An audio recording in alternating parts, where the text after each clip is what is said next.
हमने दो तरह के प्रेजेंटेशन आपको बताया था ना, कि टेक्सचुअल प्रेजेंटेशन, टैबुलर प्रेजेंटेशन। आज है हमारा डायग्रामेटिक प्रेजेंटेशन। अब इसके बाद फिर एक आएगा ग्राफिकल प्रेजेंटेशन, जिसमें कर्व्स आएंगे सिर्फ। आज वाला है हमारा डायग्रामेटिक या बार्स, जो आपने पढ़े भी होंगे हिस्टोग्राम वगैरह या सिंपल बार, जिनमें बार्स डायग्राम होते हैं ना, जो वो डायग्रामेटिक प्रेजेंटेशन। अब डायग्रामेटिक प्रेजेंटेशन क्यों, मतलब क्या रोल है उसका, ये है ही क्या है? अगर आप सिंपल बोलें, what is presentation of data? Presenting raw data in a systematic and attractive way which is easy to understand, उसको हम प्रेजेंटेशन कहते हैं। Whether it is in a tabular presentation या जो हम करने जा रहे हैं diagrammatic presentation, it's the same thing. Morning Vinesh. तो diagrammatic presentation of data translate quite effectively the highly abstract ideas contained in numbers into more concrete and easily comprehensive form।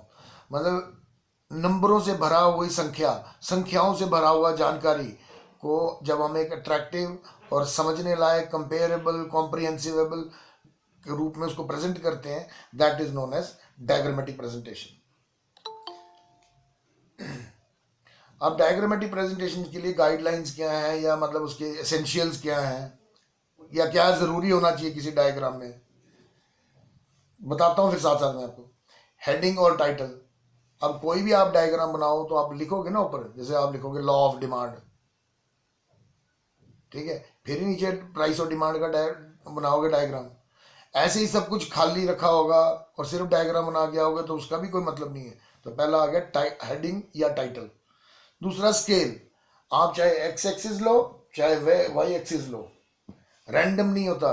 क्या बात है, कैमरा दो ही बच्चों का चल रहा है सिर्फ, है?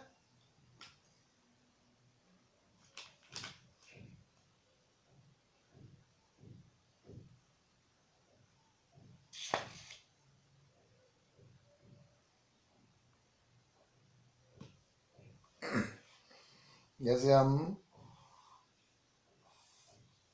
एक्स एक्सिस और वाई एक्सिस 2 डायमेंशनली होते हैं ना डायग्राम्स, ऐसे ही होते हैं ना ज़्यादातर हम जो अमूमन बनाते हैं। तो इसमें स्केल होता है ना, स्केल, चाहे एक्स एक्सिस का हो चाहे वाई एक्सिस का हो, तो स्केल इसके लिए इंपॉर्टेंट होता है। फिर इसका इंडेक्स। इंडेक्स मतलब तुमने अगर शेड दी है, कलर दिया है, तो उसको बताओगे ना कि ये शेड जो है इसको दिखा रही है, ये कलर इसको दिखा रहा है, वो इंडेक्स। फिर एक एसेंशियल ये भी है डायग्राम्स का, it should be simple and attractive.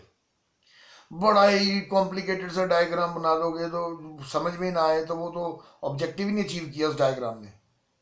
तो it should be simple and attractive. और एक्यूरेसी, एक्यूरेसी खैर स्केल में आ गई। When we say scale, scaled है सब कुछ एक्स एंड वाई एक्सिस, तो एक्यूरेसी ऑब्वियस है, ये आ गई। So these are essentials for a good diagram. अच्छा, अब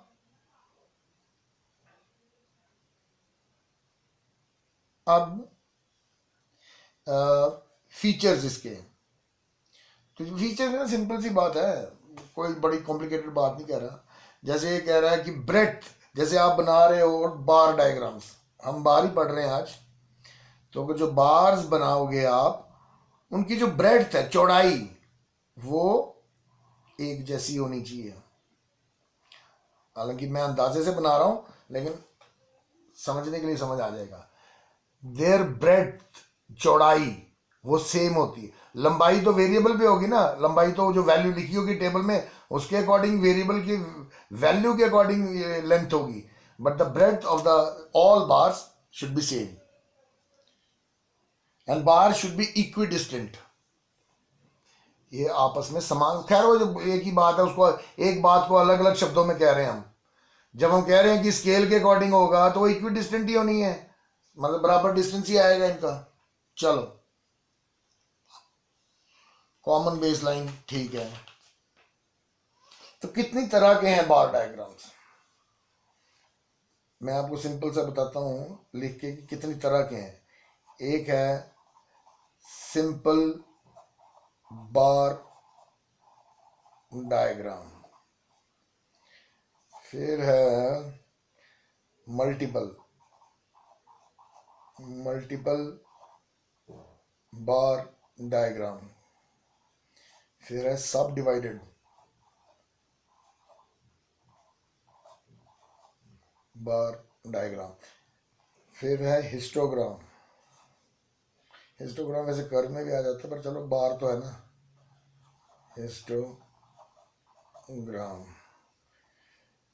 फिर डायग्राम्स में बाय डिवीजन वाले भी आ जाएंगे, नहीं तो एक वो आ जाएगा आपका percentage bar diagram.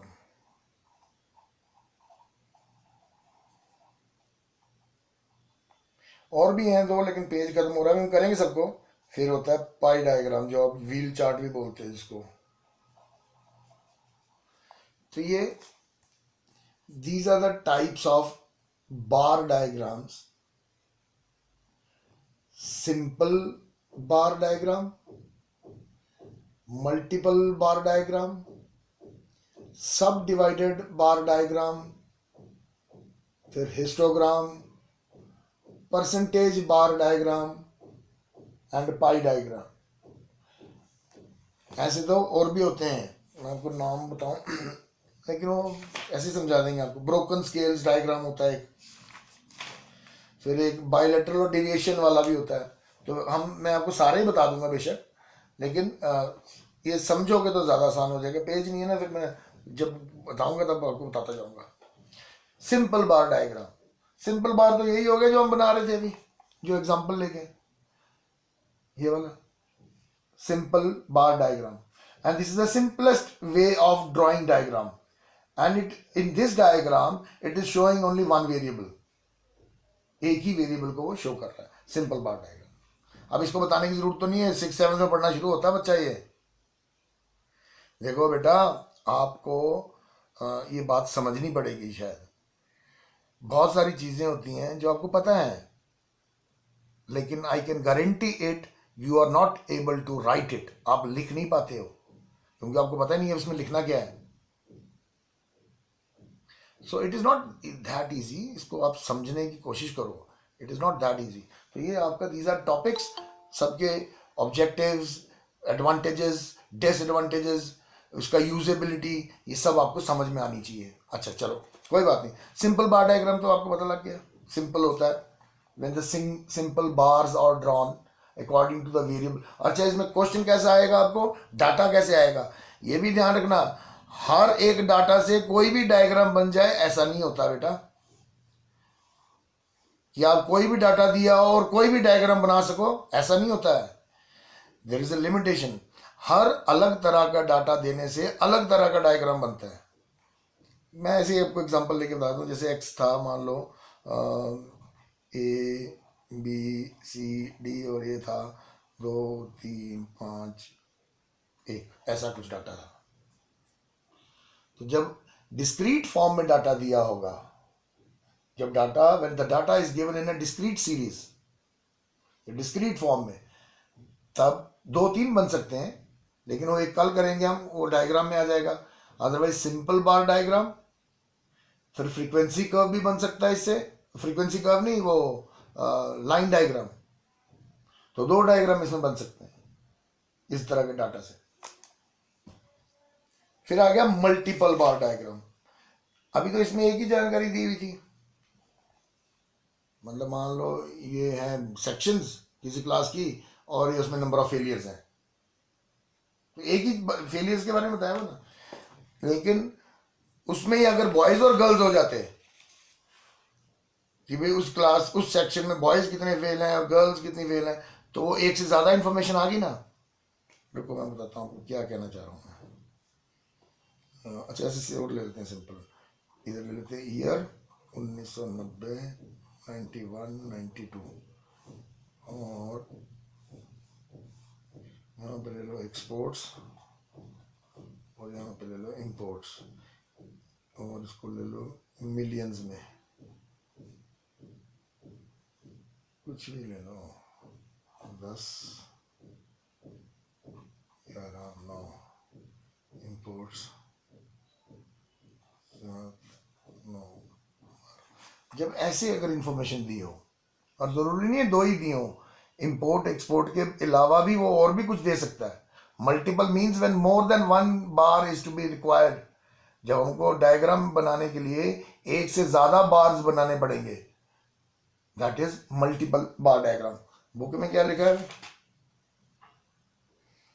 These diagram represents two or more sets of data simultaneously। एक ही समय पर एक से ज्यादा जानकारी को ये दिखाता है ये डायग्राम, तो मल्टीपल बार डायग्राम। अब इसको हम बनाना, अगर इसको बनाएं, मैं तो आपको भी थोड़ा रफ हैंड से बना के दिखा रहा हूं, लेकिन आपने स्केल्स वगैरह यूज करके बनाना है।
देखो, अगर हम इस इंफॉर्मेशन को दिखाएंगे तो कुछ ऐसा ही दिखाएंगे ना,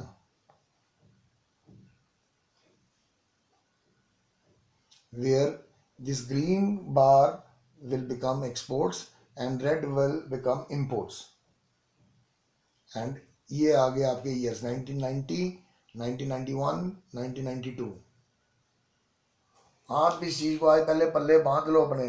आपने इकोनॉमिक सब्जेक्ट रखा है, कॉमर्स स्ट्रीम पकड़ी है, तो आपको तो डायग्राम्स की इतनी एक टेस्ट होना चाहिए या इतनी वो होनी चाहिए कि आप तुरंत उसको समझ जाओ एकदम डायग्राम को देखते कि अच्छा इसमें ये एक्सप्लेन किया गया है। जैसे कोविड के केसेस दिखा रहे हैं, जब वो डाटा में दिखा रहे हैं या डायग्राम के रूप में दिखा रहे हैं, तो तुम्हारा एनालिसिस सबसे तेज होना चाहिए, तभी तो आप इकोनॉमिक्स के कुछ स्टूडेंट हुए हैं। तो डायग्राम किसी भी तरह का हो, आप उससे कंक्लूजन्स या जानकारी एकदम समझ जाओ, वैसा टेस्ट डेवलप करना है या उतना एक्सपर्ट बनना है। आपको बनना क्या है, कॉमन सेंस है, समझ में आएगा तो सब आसानी से समझ में आता है।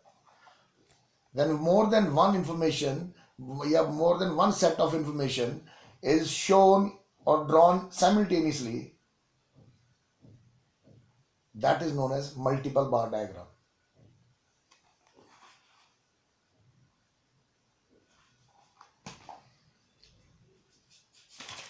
फिर आ जाओ सब डिवाइडेड बार डायग्राम। इसी में से बना देता हूं मैं आपको ना, इसी इंफॉर्मेशन को इधर हम कर देंगे टोटल। देखो ऐसे, और इसको हम ले लेते हैं एक्सपोर्ट इंपोर्ट की जगह बॉयज और गर्ल्स 17, 20, 21। देखो टोटल कर दिया नहीं, मैंने डाटा को थोड़ा चेंज कर दिया, इधर ईयर, इधर बॉयज और गर्ल्स, और ये टोटल आ गया। तो दोनों को टोटल ये आ गया, इन दोनों को टोटल ये आ गया, और इन दोनों को टोटल ये आ गया। जब आ गया टोटल, तो इसको आप डायग्राम में ऐसा बना दो।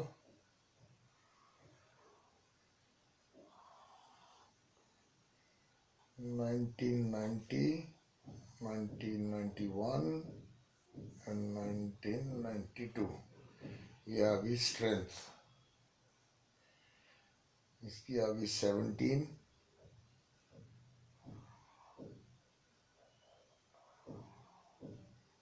इसकी 20,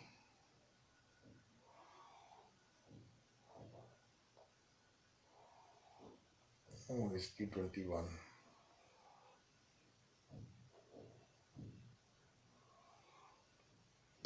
और उसमें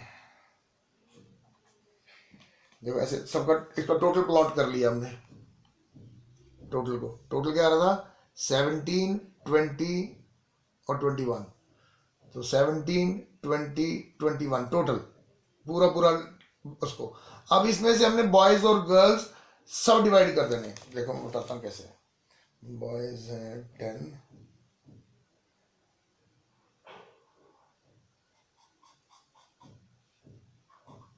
और वो आ गए 7, ये है 11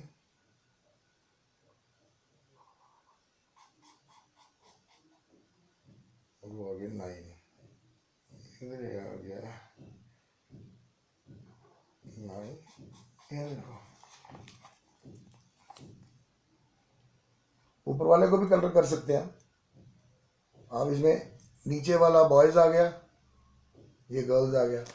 इसको और डिटेल में करना हो तो टोटल था 17, 20, 21, बॉयज 10, 7, 11, 9, 9, ऐसे लिख दो।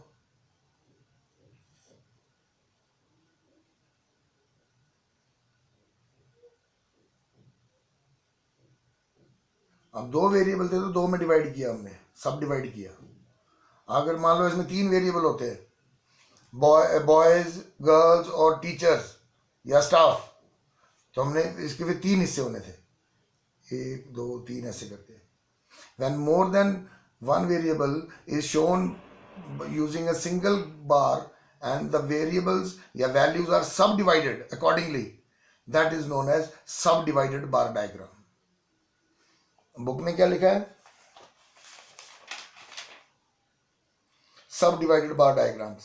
These represent total values of a set. जैसे एक का टोटल बता रहा है, and also its part values simultaneously on a same bar.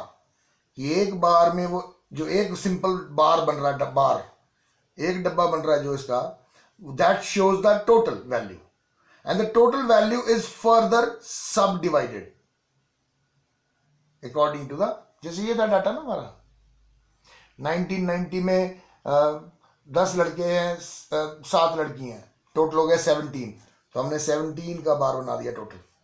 Total में फिर हमने आगे देखा इसके अंदर कि बॉयज 10 थे और गर्ल्स 7, तो हमने बार में बॉयज को 10 दिखा दिया और गर्ल्स को 7 दिखा दिया। ठीक है, ये आ गया आपका सब डिवाइडेड बार डायग्राम।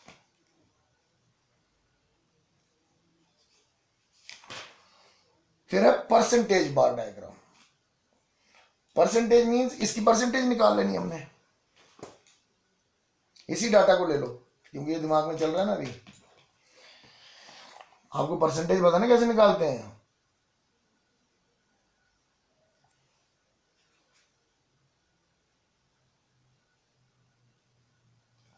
जैसे अब हम इसको सिंपल कर लेते हैं, रुको।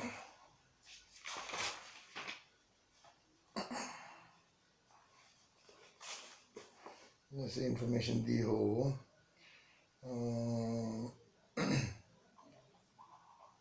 ये लेते हैं food, education, clothing and miscellaneous.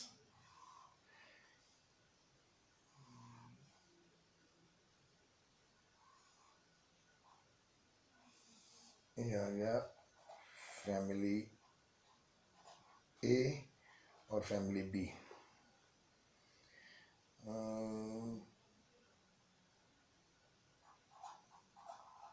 10,000, 3,000, 5,000, 2,000 और बी का दिया है 7,000, 1,000, 1,500 एंड 500।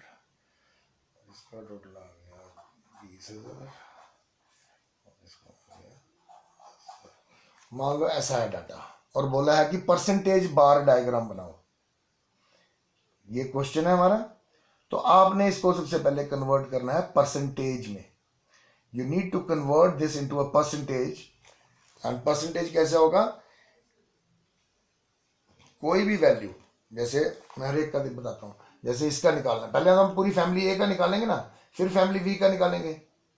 पहले फैमिली ए के बारी बारी, फूड पे वो इतना खर्चा कर रहे हैं 10,000, टोटल खर्चा है 20,000, तो आप करोगे 10,000 डिवाइडेड बाय 20,000 इंटू 100, वो आ जाएगी परसेंटेज। और यह आएगी आपकी 50%।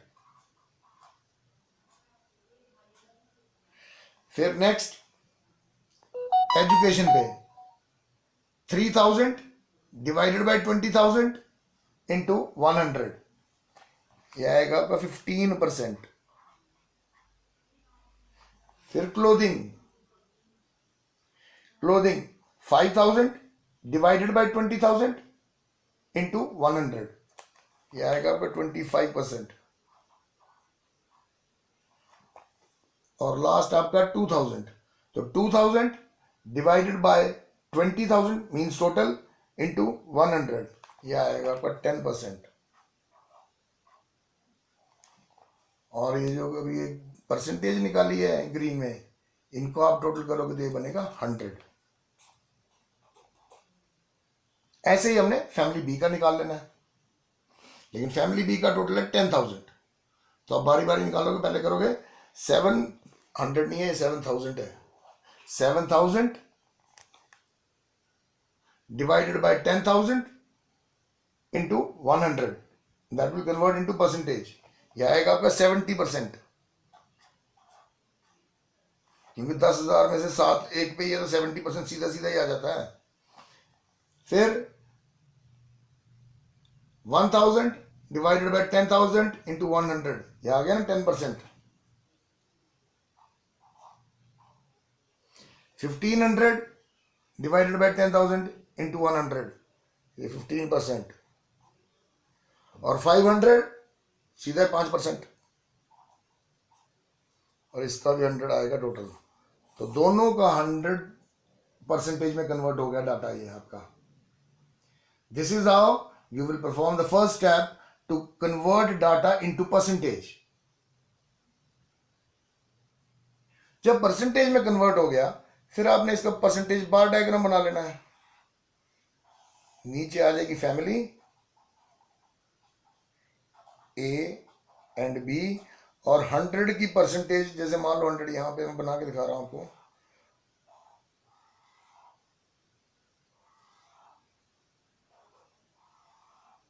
हंड्रेड के 2 बार्स बन जाएंगे, देखो।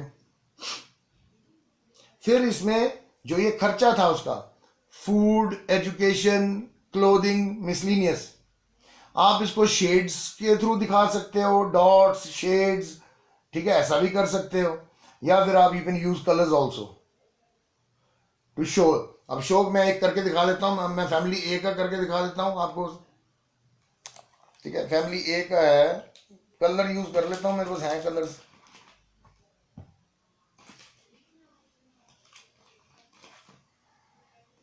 फिर भी कलर्स इतने नहीं हो पाएंगे। 50%,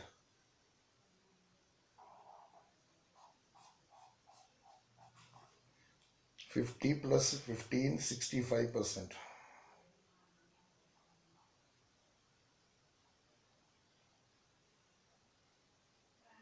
65 and 25, 90%।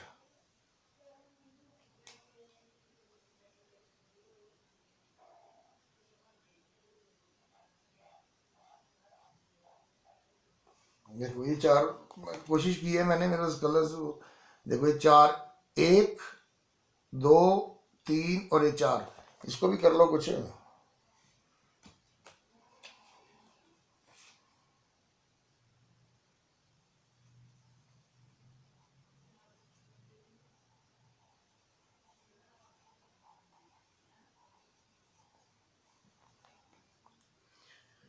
Family A and family B, और फैमिली ए का भी निकाल के दिखाया आपको कि डाटा को पहले परसेंटेज में कन्वर्ट किया हमने।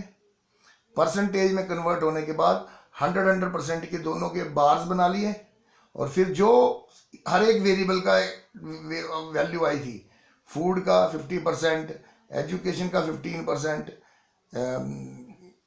क्या था ये, क्लोथिंग 25% एंड मिसलिनियस 10%। तो उसको हमने इस तरह से, 4 ही वेरिएबल है, 1, 2, 3, 4 शेड्स यूज कर लो आप,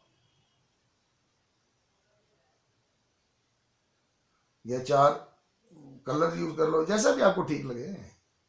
So this is how percentage bar diagram is drawn. पता लगा कैसे है परसेंटेज? अरे नाम ही तो बता देगा आपको। जब वो अगर टॉपिक आएगा तो दैट क्वेश्चन विल आस्क ना, दैट क्वेश्चन विल रीड कि draw a percentage bar diagram, तो दैट इटसेल्फ शोज कि आपको पहले परसेंटेज बनानी है, then you will draw the diagram. फिर परसेंटेज का ब्रोकन स्केल्स है, बड़ी सिंपल सी बात है, मैं इसमें ड्रॉ करके दिखाता हूँ आपको। ये वैल्यू थी 2 1 2 3 4 5। जैसे अभी हमने ये वाला डायग्राम किया था, अगर तो ऐसा है तब तो स्केल बन जाएगा ना 1 2 3 4 5। लेकिन इसमें से कोई एक वेरिएबल आ जाए 25 या 30 या 105, तो फिर स्केल कैसे बनाएंगे हम? क्योंकि 1 सेंटीमीटर का या 1 इंच का डिफरेंस देख के हम रेगुलर स्केल बना रहे हैं, वो तो समझ में आ गया, क्योंकि इसका वेरिएबल भी ऐसा ही है, 1 2 3 में हो जा रहा है स्केल में। लेकिन एक अगर मान लो ई होता, यहाँ पे लिखा हुआ ABCD E, और ई में वैल्यू दी होती 90, तो वे स्केल नहीं ना। तो उस केस में क्या किया जाता है, यहाँ पे ऐसे डॉट दे दिए जाएंगे, जैसे 5 के बाद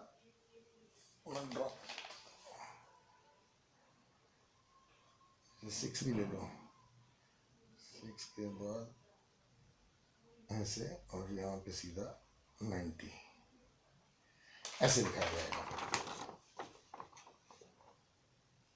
कि जब तक रेगुलर स्केल चल रहा है आपका 1 2 3 4 5 6, अब इसके बाद आपको बड़ी वैल्यू चाहिए, लेकिन स्केल उतना अलाउ नहीं कर रहा आपके पास, तो आप यहाँ पे डॉटेड लाइंस बनाओगे और सीधा हायर वैल्यू लिख दोगे, 90 वाली या जो भी हाईएस्ट वैल्यू है जिस।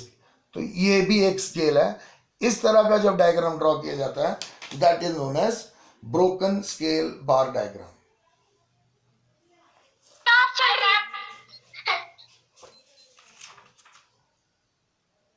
कोई बात नहीं, किसका हो गया माइक ऑन? फिर कभी अगर ऐसा हो जाए, मान लो कि इन वैल्यूज में हाईएस्ट भी पॉजिटिव आ रही है लेकिन नेगेटिव वैल्यू भी हो, मान लो एक वैल्यू ऐसी होती है -2 और f होता है -3, कभी ऐसा स्टेज आ जाए कि आपको डाटा ऐसा मिल जाए कि कुछ वैल्यूज तो पॉजिटिव में हो, कि जैसे a इतना है, b इतना है, c इतना है, d इतना है, लेकिन कुछ वैल्यू नेगेटिव में भी आ जाए, माइनस में भी हो, तब इसमें जो है वो डेविएशन वाला कर्व बनेगा। डेविएशन मींस जैसे ABC को हमने ऐसे दिखा दिया, 3 5 1, और इसको E को दिखा दिया हमने -2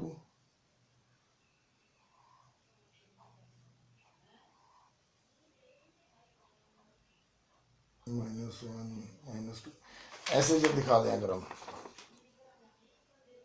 कि जो पॉजिटिव वैल्यूज हैं उनको बेस लाइन के ऊपर को दिखाएं, और जो नेगेटिव वैल्यूज हैं उनको हम नीचे को दिखा दें। यहाँ स्केल एक्सिस पे 0 होता है ना, तो नेगेटिव वाला एक्सिस ड्रॉ करो, -1 -2 -3 ऐसे करके। तो जो तो वैल्यू पॉजिटिव है, जैसे A 5 था, ये 2 था, ये बना दिया हमने, B 3 था, ये बना दिया, C 2 था, सॉरी 5 था, ये बना दिया, D 1 था, ये बना दिया। लेकिन E -2 है तो वो नेगेटिव में ले आए, हम नीचे की तरफ ले आए, और F -3 है तो नेगेटिव आ गया। तो ये जब ऐसा डायग्राम बने जो कि पॉजिटिव में भी जाए और नेगेटिव में भी जाए, तो इस तरह के डायग्राम को कहा जाता है बायलैटरल और डेविएशन डायग्राम। तो कितने नाम हो गए, फटाफट बताता हूं आपको क्या क्या बार डायग्राम्स कौन कौन से किए हमने।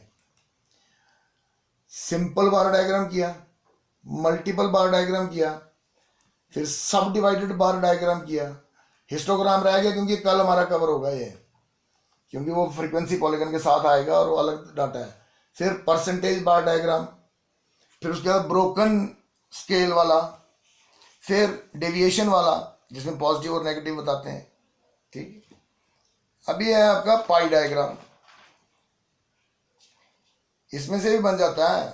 जो हम परसेंटेज वाला डायग्राम कर रहे थे ना, इसमें हम परसेंट में कन्वर्ट कर रहे थे 100 में, लेकिन जब पाई डायग्राम होगा तो हम इसी डाटा को 360 में कन्वर्ट करेंगे तो वो उसके बाद बन जाएगा पाई डायग्राम।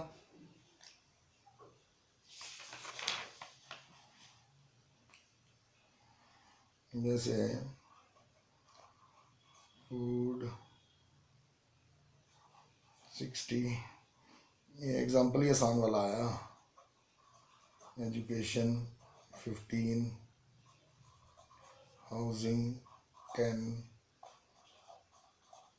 क्लोथिंग 10 और मिसलिनियस 5। मान लो इस तरह का डाटा दिया हुआ है कि आइटम्स एंड ये परसेंटेज में कन्वर्टेड है, ये क्योंकि इसका टोटल 100 ही बन रहा है तो ये परसेंटेज में ही है। पर ज़रूरी नहीं है कि आपको डाटा परसेंटेज में ही दिया हो, कैसे भी करके आ सकता है। लेकिन इसका तरीका क्या होता है डिग्री निकालने का?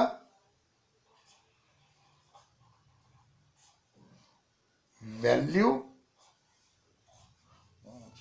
10 7 8 9 डिवाइडेड बाय 100 इंटू 360। ये देखो पहला एक्सपेंडिचर 60 रुपीज़ है तो हम डिग्री निकालने के टाइम करेंगे 60 डिवाइडेड बाय 100, 100 मीन्स टोटल इसका, इंटू 360। अब दूसरे वाले का वैल्यू है 15, तब हम करेंगे 15 डिवाइडेड बाय 100 इंटू 360। फिर नेक्स्ट के लिए 10 डिवाइडेड बाय टोटल इंटू 360, इधर भी 10 डिवाइडेड बाय टोटल इंटू 360, और लास्ट वाला है 5, तो 5 डिवाइडेड बाय टोटल इंटू 360। तो ये डिग्री में कन्वर्ट होगा, परसेंटेज नहीं चाहिए अभी हमें, अब हमें डिग्री चाहिए। तो ये डिग्री आपकी बन जाएगी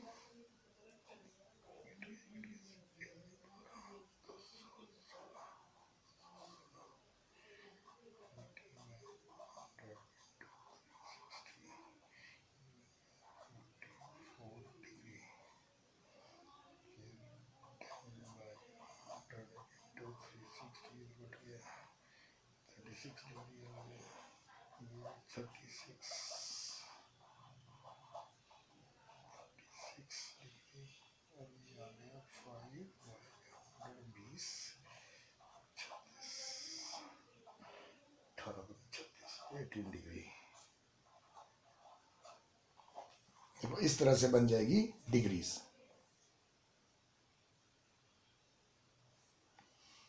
कैसे बनी डिग्रीज? हमारा तो क्वेश्चन इतना सा था ना कि फूड पे वो कस्टमर इतना खर्च कर रहा है, एजुकेशन पे इतना, हाउसिंग पे इतना, क्लोथिंग पे इतना, मिसलिनियस इतना। लेकिन जब हमने उसको पाई डायग्राम के लिए डिग्रीज में कन्वर्ट करना है तो क्या करना है, वो वैल्यू जो खर्चा दिया हुआ है divided by total into 360।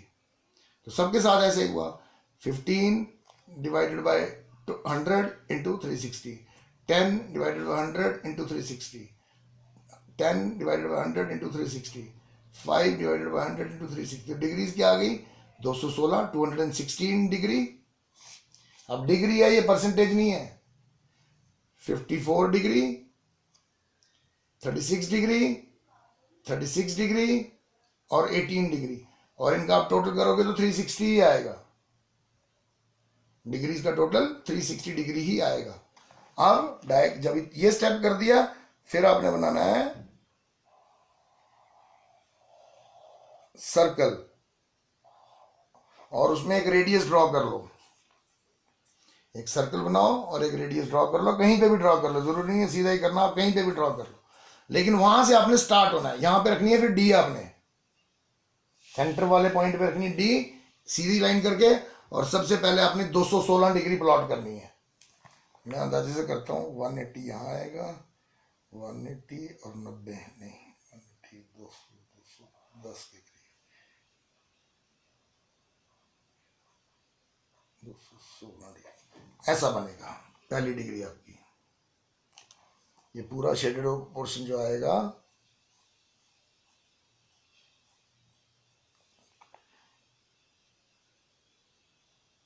216 degree. क्यों? क्योंकि हमारा पहला जो खर्चा है, एक्सपेंसेस है, तो 216 डिग्री सबसे ज़्यादा खर्चा उस पहला प्लॉट की। अब जहाँ पे ये डायग्राम खत्म हो रहा है वहाँ पे डी रखनी है। फिर अब नेक्स्ट में, नेक्स्ट के लिए अब आप पहले आपने डी यहाँ रखी थी और पहली वैल्यू, अब आपने अगले वाले पे रखनी है डी, और अगली वैल्यू देखो क्या है, 54%, 90/45 अप्रोक्सीमेटली इधर बनेगा 54 डिग्री।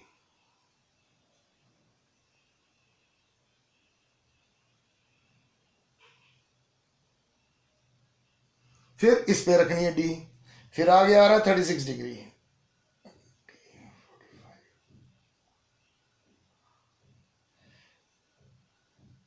36 डिग्री, 36 डिग्री, और लास्ट में जो बचेगी वो बनेगी आपकी 18 डिग्री। और सारे वेरिएबल्स को आप 360 के सर्कल में सब डिवाइड कर दोगे अलग अलग डिग्रीज और अलग अलग शेड्स के हिसाब से। आप जरूरी नहीं है यहीं पे ही डिग्रीज लिखो सारियां, आप इसको कुछ भी ना लिखो, ड्रॉ करो और साइड पे बॉक्सेस बना लो जिसको इंडेक्स कहते हैं, और उसमें लिख दो कि ये वाली शेड एजुकेशन पे खर्चा है, ये वाली शेड फूड पे खर्चा है, ये वाली शेड मिसलिनियस एक्सपेंसेस है। तो this is how it has to be done. Fine.